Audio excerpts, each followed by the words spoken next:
Maintenant, on a parlé des taux, et quand on parle des taux, évidemment, je voudrais vous parler des obligations. C'est vrai que c'est alléchant d'investir sur les obligations parce que 4,2, 4,3 sur la dette américaine, ça commence à être intéressant, ça commence à être vraiment sympa. C'est beaucoup moins sympa d'investir sur la dette italienne qui rémunère un tout petit peu plus, mais par contre avec tout un tas de problèmes.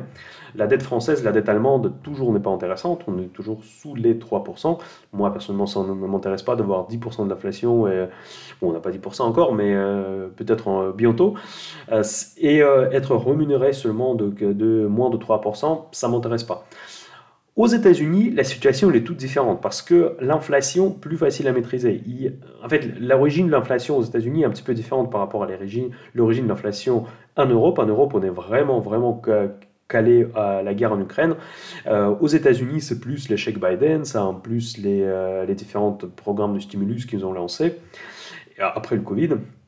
Après, il y a des pénuries. Bon, il y a beaucoup de choses qui expliquent l'inflation. Mais l'inflation aux États-Unis, on va dire, elle est plus liée à des phénomènes économiques plutôt que géopolitiques, on va dire. C'est pour ça.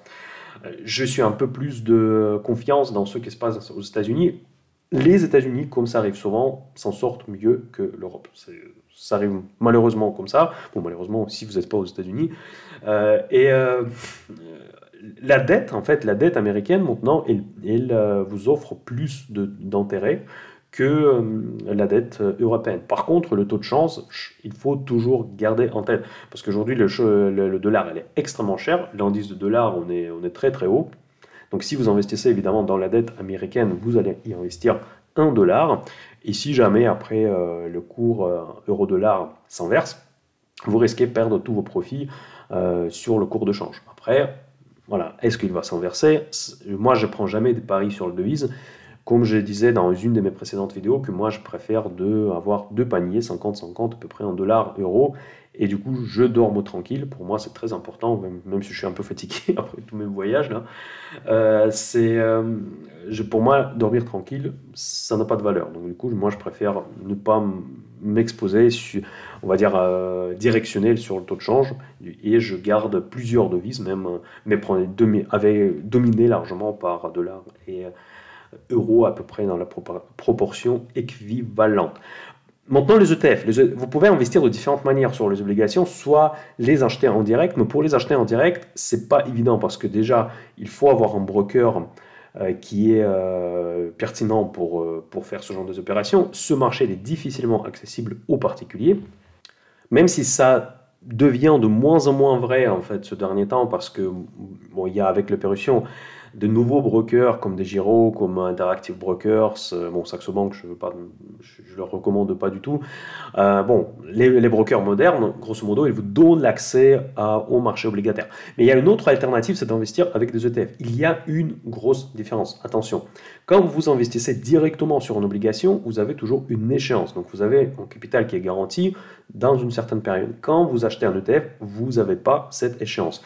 L'ETF, elle fait quoi? Dès que l'obligation expire, elle remplace par une autre avec une autre maturité. Et après, il garde un certain équilibre de différentes maturités au sein de ce grand portefeuille des obligataires. Mais par contre, vous n'avez pas une garantie que votre capital sera remboursé à une date précise. Pour ceux qui investissent de manière vraiment un petit peu dans le style dividende, c'est important. Parce que quand vous êtes sur une obligation en direct, vous savez que voilà, il y a une date, dans 2 ans par exemple, on va me rembourser mon capital. Et donc du coup, tu auras du cash. Mais par contre, avec les ETF, tu n'auras pas ça. Si dans 2 ans, la situation elle est mauvaise pour les obligations, dans ce cas-là, ton fonds va perdre de l'argent et du coup, tu vas être en moins-value. Voilà, donc c'est un peu ça le bémol. Et la différence, elle est quand même super importante parce que généralement, ceux qui investissent sur les obligations, ils veulent percevoir les coupons. Mais ceux qui investissent sur les obligations via les ETF, vous êtes exposés sur le prix du corps de l'obligation, parce qu'en fait, les obligations sont cotées en dollars, en euros, etc.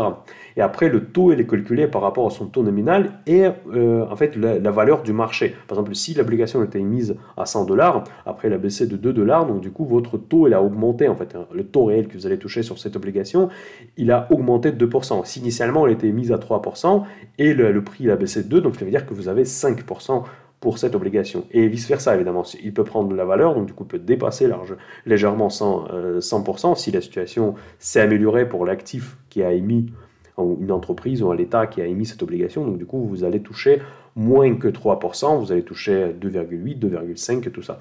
Voilà, bon, bref, c'est comme ça que c'est coté. Quand vous achetez un ETF obligataire, vous allez être exposé sur ces 100 dollars et pas sur le taux réellement. En fait, parce que donc bon, vous allez être exposé sur le taux parce que la formule est linéaire. Mais par contre, vous n'allez pas être sûr que genre au bout de 2 ans, au bout de 5 ans, je vais toucher ma somme va être remboursée. C'est un phénomène qui est très important. Donc il ne faut pas croire que vous investissez dans les ETF, qu'au bout d'un moment, vous allez toucher votre capital et on va vous rembourser. Personne ne va vous rembourser votre capital. Si le marché va retomber, va partir, on va rester sur les taux élevés, dans ce cas-là, vous allez aussi le risque de ne pas récupérer l'intégralité de votre capital. Donc faites beaucoup attention.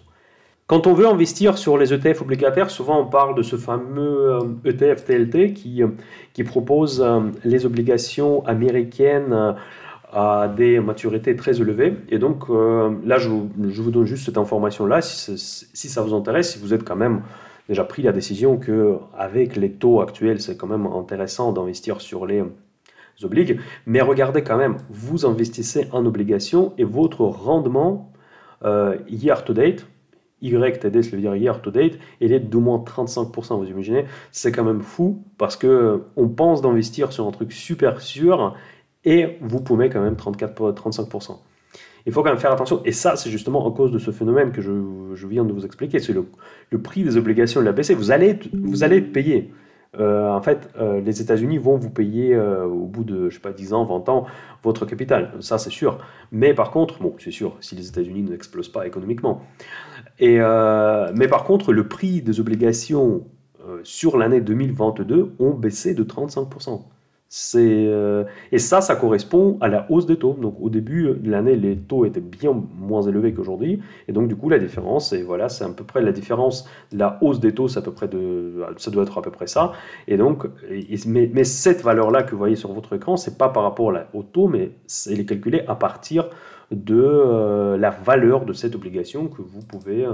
Après, je ne sais pas si ça veut dire une valeur d'une émission. C'est la valeur du marché d'une obligation, j'imagine.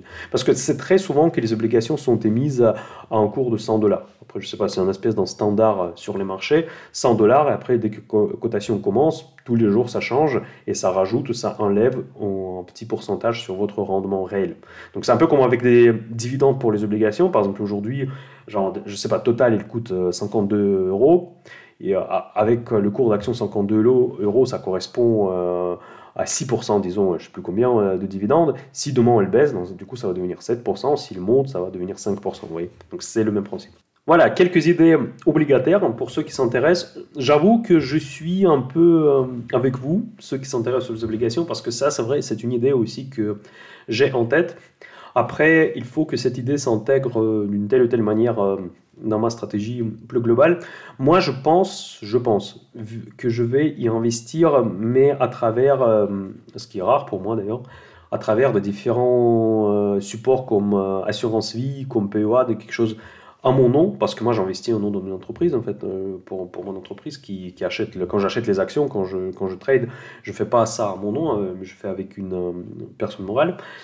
Mais pour moi, à long terme, je pense que je vais quand même commencer à m'intéresser un petit peu aux ETF obligataires, à toutes ces valeurs dont je viens de vous parler.